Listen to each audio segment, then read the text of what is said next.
Question number 9. Table 2.1 shows the values of two variables x, y obtained from an experiment.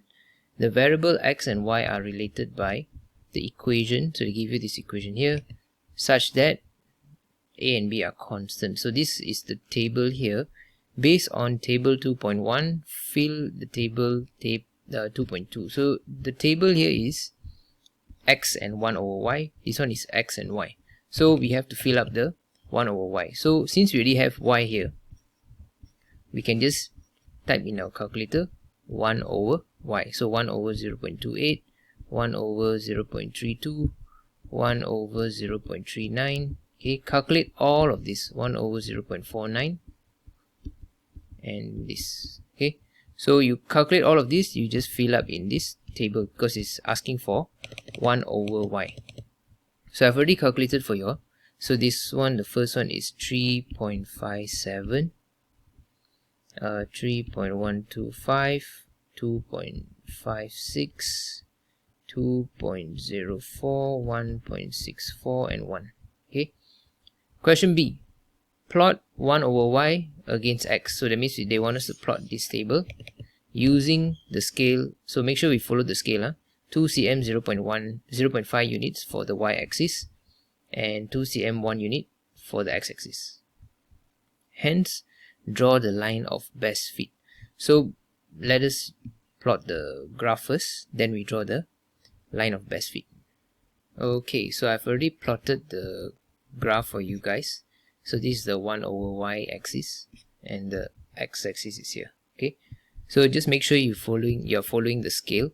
2 cm 1 unit for x-axis and 2 cm 0.5 units for the y-axis. Okay, so now we can plot our line of best fit. So remember, line of best fit has to be, you have to connect to as many points as possible, and also you have to make sure it is balanced on both sides. Okay, in this case it looks pretty good, like it's quite a straight line, the points here, so it shouldn't be a difficult one to plot.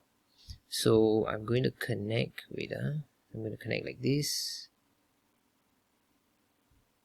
So I have one point here on the top which is floating. So if I try to find one more at the bottom so that it matches. Okay, wait, give me a minute. Okay, maybe somewhere here.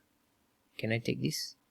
Yeah, I think it's not too bad. Yeah, we can take this. Okay, so yeah, we have this, at least quite balanced lah, in a sense. Okay, so we're going to use this as the line of best fit.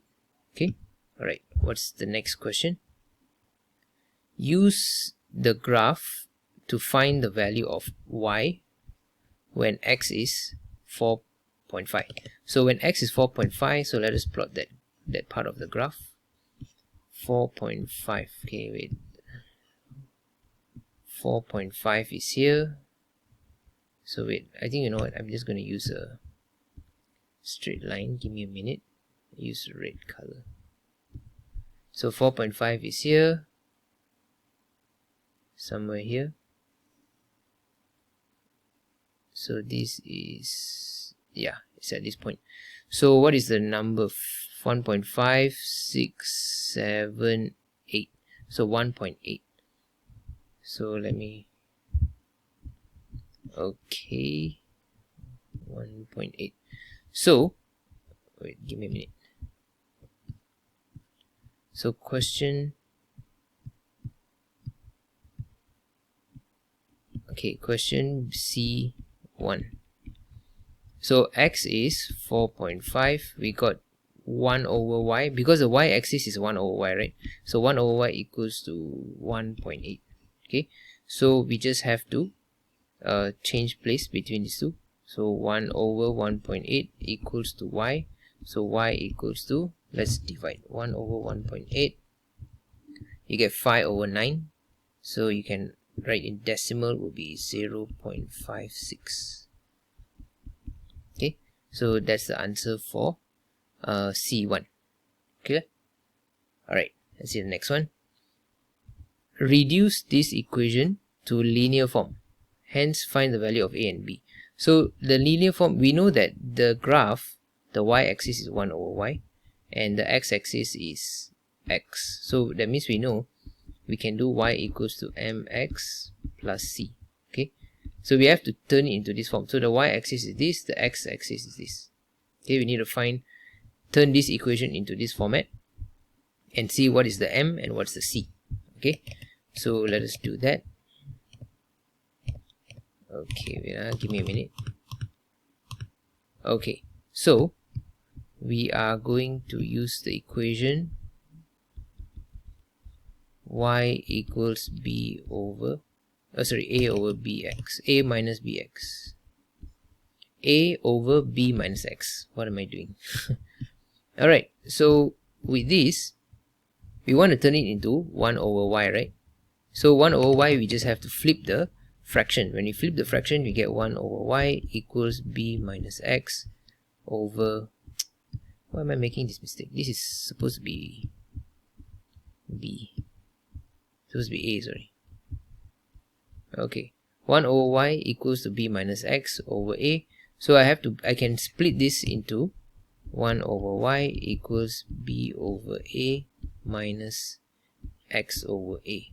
So I can rearrange this to make it become 1 over y equals negative 1 over ax plus b over a.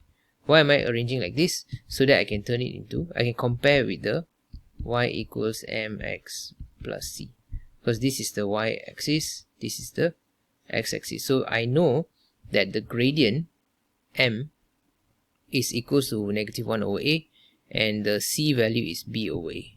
Okay, so let me just write that. Gradient equals negative 1 over a and the c value equals b over a. Okay, so we can start with the gradient first.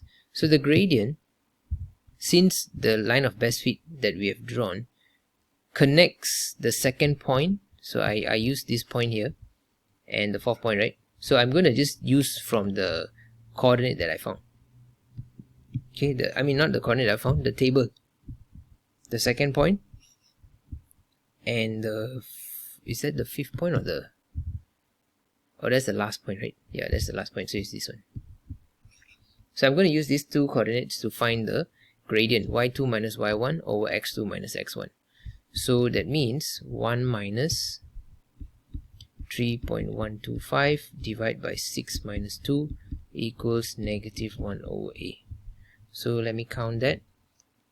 1 minus 3.125 divided by 6 minus 2 is 4. So I get, okay, so my answer is negative 17 over 32 equals negative 1 over a. I'm just going to use fraction first, so I can cancel this. Okay, and since I want to find a, I just have to flip both fractions. So a equals to 32 over 17. Okay, so the answer is a equals to 1.882. Okay, so this is what I got for my a value. Okay, and then I have to do for b. So b value, I want to find this. Okay, we can find c, right? C is the y-intercept. So the y-intercept for this graph is here, this point here. So it will be 4.2. So that's why I got 4.2.